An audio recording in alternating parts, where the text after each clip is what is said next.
a ese acuerdo. Pasamos a debatir a continuación la iniciativa parlamentaria que figura en el orden del día como número 4, que es sobre la elaboración de un nuevo plan de transportes e infraestructuras, que es una iniciativa del Grupo Socialista y que va a defender su portavoz, don César Ramos. Tiene la palabra. Muchas gracias. Bien, otro día más venimos a esta comisión. En la legislatura pasada también se habló en 2 ocasiones sobre el plan de infraestructura y lo volvemos a hacer. Creemos que es una parte importante porque al final es el eje vertebrador de lo que son las políticas del Ministerio de Fomento. Nos parece imprescindible que España cuente con un buen plan de infraestructura y por eso nos parece interesante y nos parece adecuado que en esta comisión se haya debatido ya muchas veces en estas cortas legislaturas. Bien, sobre el PIB, que es el plan actual, el plan que tiene el Gobierno del Partido Popular, a mí me gustaría decir una serie de cosas que lo definen y que seguramente muchos de los que estén presentes en esta Cámara también les representen. No justifica los objetivos, ni por qué se eligen ni cómo se alcanzan. Trata muy superficialmente los aspectos económicos. No da estimaciones fiables sobre la demanda futura del transporte. Tiene errores de cálculo. No desciende al detalle de cuándo y dónde se van a acometer las actuaciones previstas ni cómo se va a financiar. Sería importante cambiarlo por uno más riguroso. Como digo, estas palabras que dice el portavoz del Grupo Socialista, seguramente el resto de portavoces también están de acuerdo, pero no son palabras que diga yo. Son las declaraciones que hizo el Colegio de Ingenieros de Caminos, Canales y Puertos al conocer el plan que presentó el Gobierno del Partido Popular. Por eso hoy venimos aquí para proponer un nuevo plan, pero seguramente después del debate y de las enmiendas que han metido los distintos grupos, decidamos un acuerdo, decidamos una enmienda transaccional que nos lleve a definir un pacto por las infraestructuras en este país que nos parece imprescindible. Si hoy conseguimos en esta comisión salir de aquí con un acuerdo en esta iniciativa, en esta propuesta de impulso, tendremos muy claro que a partir de mañana nos tendremos que poner a trabajar para que España cuente con un plan de infraestructura y que sea lo más consensuado posible. Hasta ahora las infraestructuras en este país se han seguido por una lógica o se han definido por una lógica que era la lógica del más fuerte. Y nosotros queremos hacer un planteamiento distinto. Creemos que se tiene que hacer un planteamiento distinto a la hora de definir el diseño, el desarrollo y el seguimiento de un plan de infraestructuras. Este Gobierno ha hecho un plan de infraestructuras, pero no es el primero. Seguramente cuando intervenga el diputado del Partido Popular hablará del plan de infraestructura que tenía el Gobierno del Partido Socialista y seguramente, y no me equivocaré, no hablará bien de él. Por eso yo creo que tenemos que llegar, entre todos los grupos que formamos parte de esta Cámara, a un acuerdo de cuál tiene que ser el plan que nos representa a todos y cuál tiene que ser el plan que dé respuesta a los retos que creemos que desde el Partido Socialista se tienen que dar. Primero, creemos que el plan tiene que garantizar la igualdad de oportunidades. Un plan de infraestructura tiene que garantizar que todos los españoles tienen las mismas oportunidades de desarrollarse económicamente.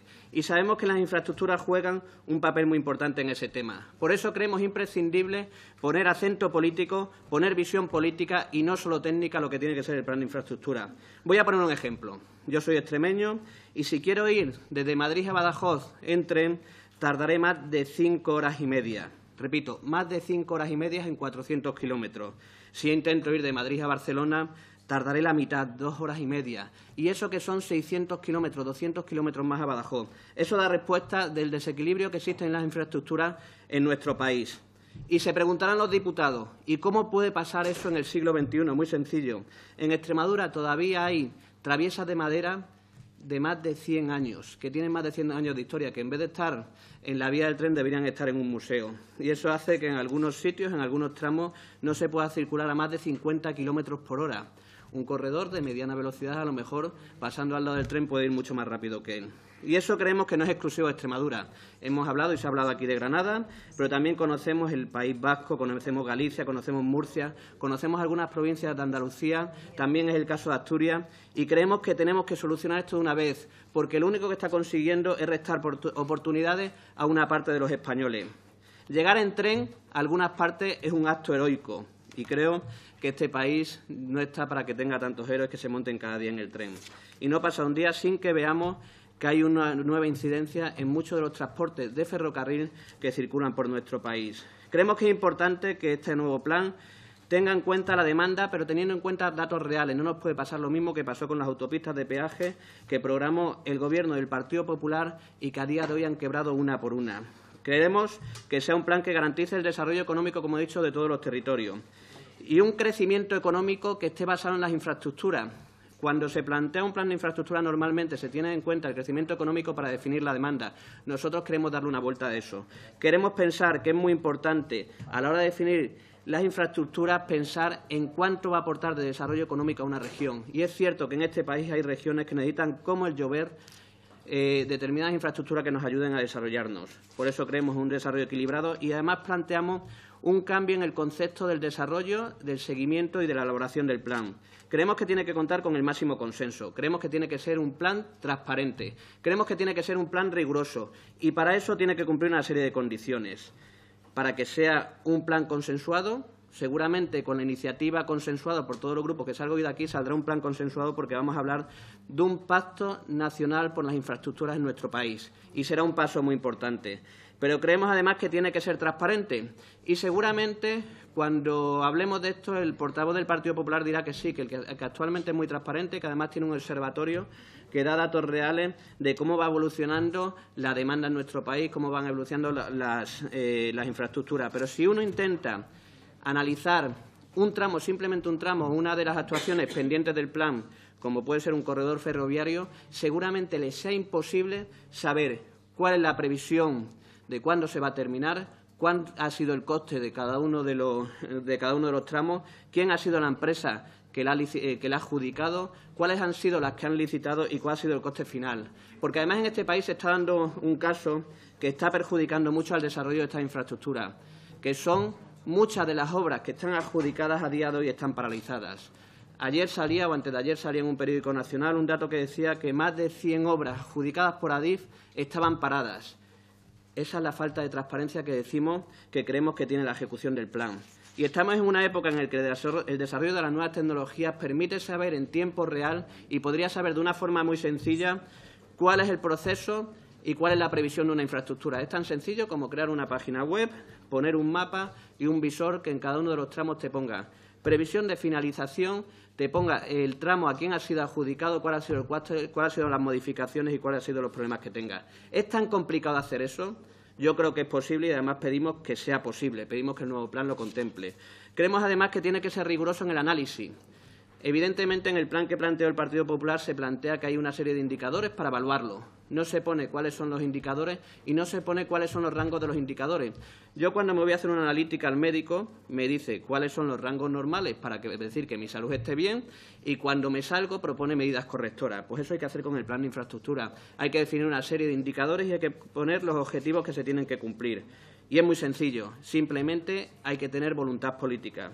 Por eso, y voy terminando, creo que es imprescindible que todos los grupos de esta Cámara nos pongamos de acuerdo hoy, que creo que va a ser posible, en esta iniciativa y decidamos lanzar un pacto nacional por las infraestructuras y que lo hagamos de forma rigurosa, que planteemos cómo tiene que ser y lo hagamos con la máxima transparencia, que todos los ciudadanos puedan conocer en cada momento cómo van a influir y cómo están influyendo en las infraestructuras. Nuestra voluntad es esa. Seguramente, y pediría, aunque sé que es complicado, que sobre todo el Partido Popular, que suele hacerlo, igual que el Partido Socialista, cuando lo hacemos a viceversa, no utilicemos los planes para tirárnoslos a la cabeza.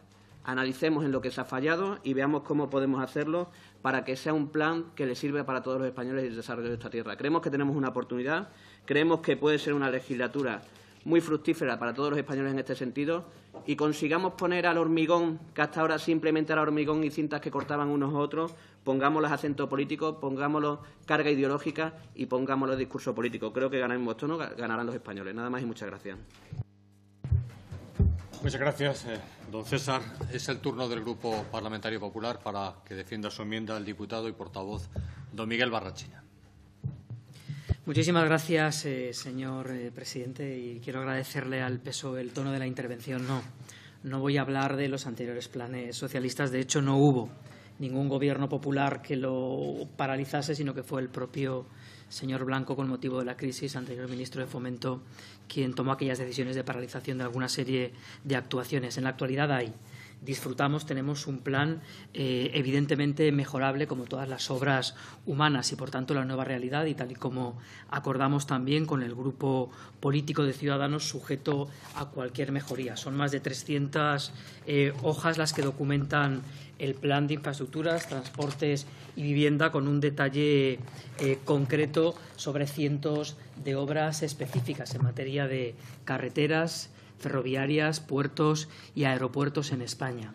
Eso, además, felizmente viene siendo analizado de forma anual con un informe que puede ver cualquier diputado y descargarlo o verlo con más de 100 hojas a través de un observatorio que permite el actual observatorio en funcionamiento del transporte y la logística de forma detallada y tal y como reclamaba el diputado socialista, permite, y como dice en su página número 12, la evaluación rigurosa de políticas y medidas con informes basados en criterios objetivos y transparentes. Hace una referencia a la demanda ciudadana de cada uno de los servicios. Si atendiésemos de forma exclusiva a la demanda ciudadana, ni el AVE a Castellón, ni los AVEs a Extremadura, ni a buena parte del territorio nacional tendrían hoy vigencia, y tan solo probablemente 3, el de Sevilla, el de Barcelona y pronto el de Valencia,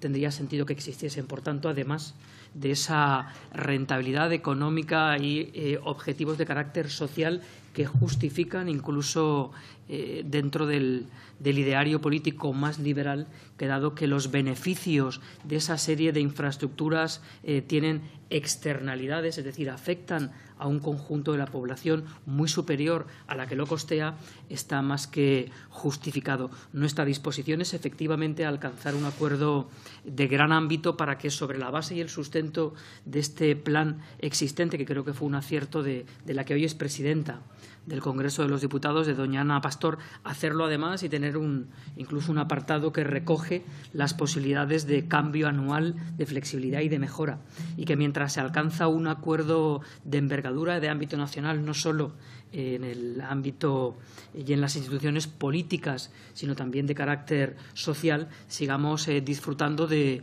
un documento de trabajo, de un plan que ha permitido movilizar 75.000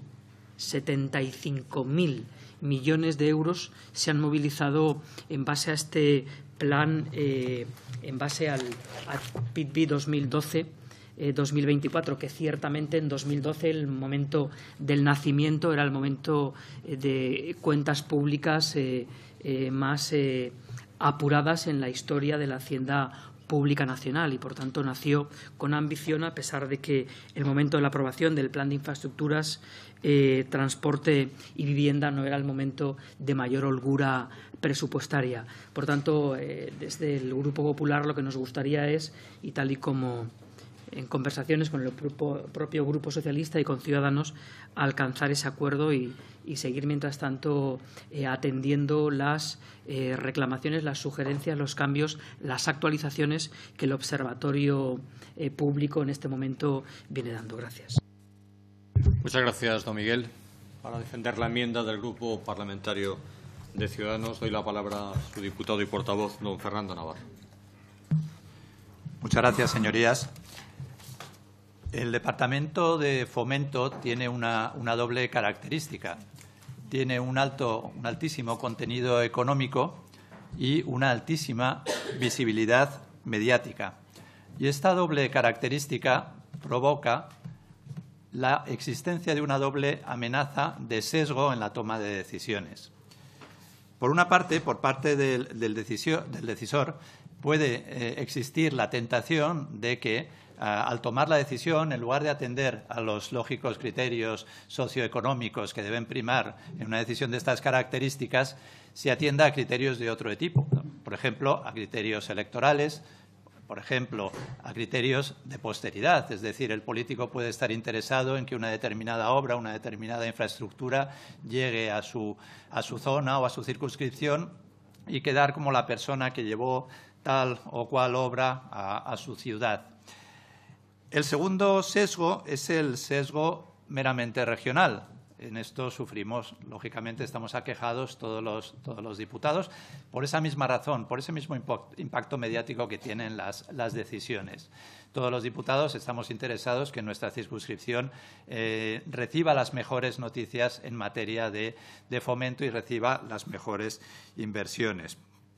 Es una cosa muy natural, pero, insisto, provoca un doble sesgo. Es por esa por esa razón por la que nosotros, el Grupo Parlamentario de Ciudadanos, en la pasada legislatura, la primera PNL que pusimos y la primera PNL que defendimos fue precisamente llegar a un gran acuerdo de transporte y de infraestructuras. Porque lo que pretendemos es una cosa sencilla en la formulación, suponemos que bastante difícil en la práctica, que es intentar tomar decisiones más neutrales en Fomento, intentar alejar el foco, intentar separar los intereses que podamos tener todos los políticos, que puedan tener los decisores y atender a criterios puramente técnicos, criterios de rentabilidad socioeconómica a los que nosotros ya le daremos el contenido o lo interpretaremos de acuerdo pues, con nuestra propia visión política, como es natural. Esta, como digo, sencilla pretensión es lo que pretende nuestro acuerdo por las infraestructuras. Es por eso que nuestra enmienda lo que pretendía es que se sustituyera la palabra plan por la palabra acuerdo, porque hemos visto muchos planes. Todos los planes seguro que han sido bien intencionados, seguro que son interesantes, seguro que tienen cosas útiles, seguro que técnicamente están bien redactados incluso, pero tienen un defecto esencial, son planes de partido. Van cambiando cuando hay elecciones.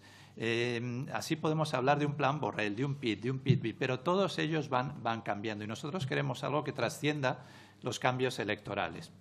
Por eso nosotros lo que proponemos, lo que propusimos entonces y lo que proponíamos en nuestra enmienda y queríamos que recogiera esta iniciativa del Grupo Socialista es que volviera a retomar la palabra acuerdo frente a la palabra plan y que volviera a mencionar las herramientas que tener en cuenta ese acuerdo.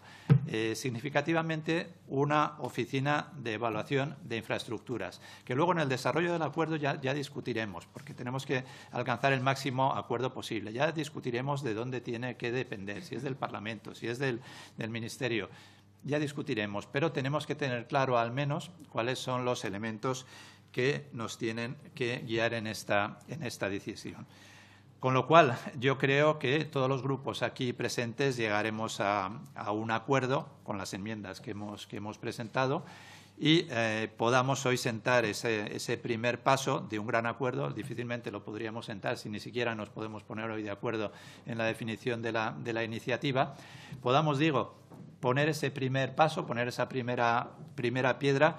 Y, insisto una vez más, intentemos despolitizar en la medida de lo posible las decisiones de un ministerio tan importante y tan estratégico como es Fomento. Muchas gracias. Muchas gracias, don Fernando.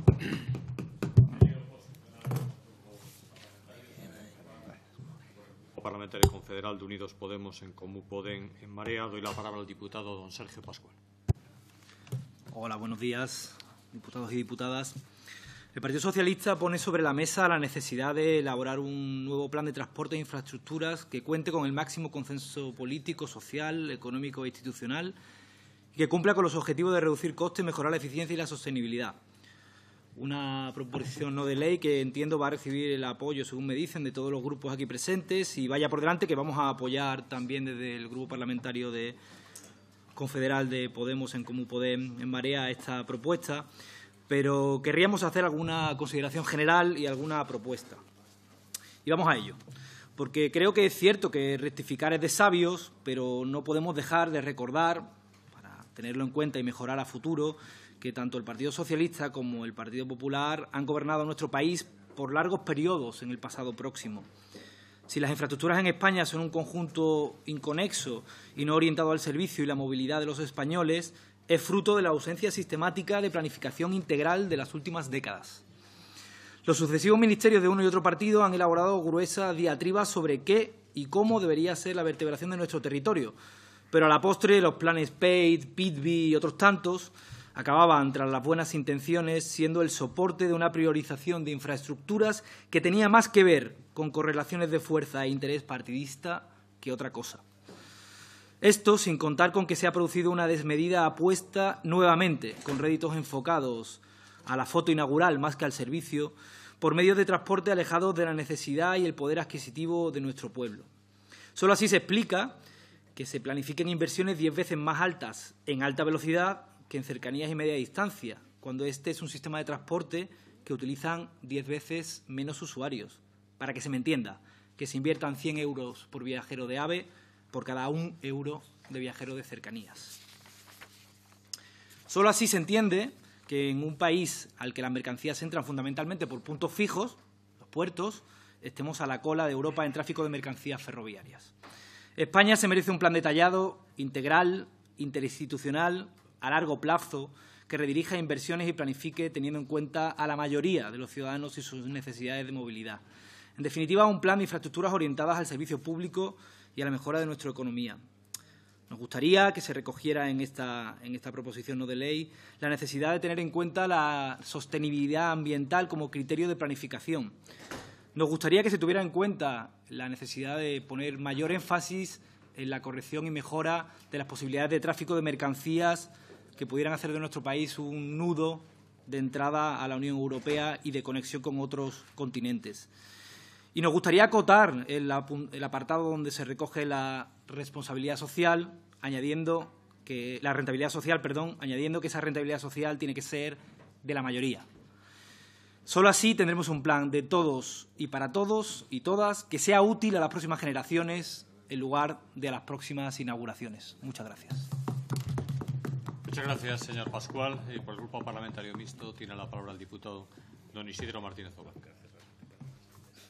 Muchas gracias, señor presidente. El Grupo Parlamentario Socialista pretende orientar políticamente al Gobierno para que elabore un nuevo plan de transportes e infraestructuras. Por supuesto, en Foro ambicionamos para toda España el objetivo de la mejora de la seguridad con una visión integral de las infraestructuras del transporte y comunicaciones que permita, además, favorecer la competitividad de todas y cada una de las comunidades autónomas, lo que facilitará la creación de puestos de trabajo. En las casi 4 décadas de democracia ha sido habitual la presentación de planes de infraestructuras con ocasión de la entrada en el Gobierno de un partido de diferente color que el anterior. Una singular característica distingue a los planes socialistas de infraestructuras de los planes de los gobiernos de centro-derecha. Los planes socialistas fueron, sobre todo, unos extraordinarios ejercicios de semántica evanescente. En el plan de 1983 inventaron el concepto inédito de autovía en las carreteras para disfrazar unos malos desdoblamientos de calzadas inexistentes. La ocurrencia provocó tal escándalo de seguridad vial que tuvieron que improvisar el de autovía de segunda generación para no utilizar el concepto internacional de autopista, al que se atribuían ribetes franquistas. En el PDI de 1993 inventaron el concepto de velocidad alta y en el PEIT de 2004 el de altas prestaciones, también conceptos ferroviarios inéditos en el mundo para no reconocer su oposición a la implantación en España de la alta velocidad europea, exceptuando los corredores Madrid-Sevilla y Madrid-Barcelona. A partir de aquí, mucho texto, mucho estudio, mucha palabrería, mucho plano, pero conocimientos técnicos escasos y aún menores compromisos inversores, lo que condujo a escasos resultados para modernizar las infraestructuras de transporte españolas.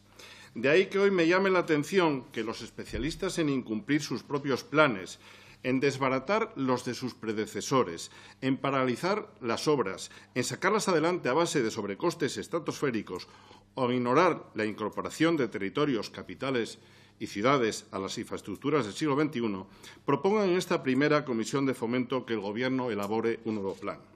Pero diré más. En la pasada y fallida legislatura, el Partido Socialista y Ciudadanos pactaron y comprometieron 200 medidas para la formación de un Gobierno presidido por Pedro Sánchez. Titularon el documento como Acuerdo para un Gobierno reformista y de progreso. ¿Saben sus señorías cuántas medidas se dedicaban a las infraestructuras de transporte? Ninguna. Ninguna.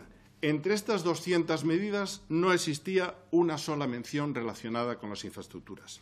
Comprenderán ustedes que con este presente tan inmediato y con los antecedentes históricos que dan a los socialistas en una materia clave para España, me abstenga de apoyar esta proposición no de ley, porque en estos momentos en Foro somos partidarios de que el próximo Ministerio de Fomento haga un esfuerzo prioritario por finalizar las obras que comenzó a paralizar en 2008 el Gobierno del señor Zapatero y que están sin concluir, que son muchas e importantes, comenzando con el escandaloso frenazo de la alta velocidad Asturias detenida en León y la conclusión de la gigantesca variante ferroviaria de Pajares. Permítame, señor presidente, que mencione expresamente las que el Partido Popular y Foro han comprometido en su acuerdo de coalición electoral y que son imprescindibles para poner fin al aislamiento de Asturias. Muchas gracias. Muchas gracias, señor Martínez Oblanca. Don César tiene la palabra para posicionarse sobre las enmiendas. Sí. No sé si el portavoz que hablaba el último defendía la enmienda del Partido Popular o hacía el segundo papel del Partido Popular, el del bueno y el malo, pero bueno, es simplemente como anécdota, porque al final me da la sensación que tienen 2 turnos de intervención. Bien, como nuestro objetivo principal, y lo dije anteriormente, es llegar a un acuerdo. Si la segunda parte del Partido Popular, como es Foro Asturias, no quiere llegar, no nos parece mal. Pero sí nos parece importante que los 4 grupos más importantes y el resto que se quieran sumar a esta iniciativa que busca un pacto, lo consigamos.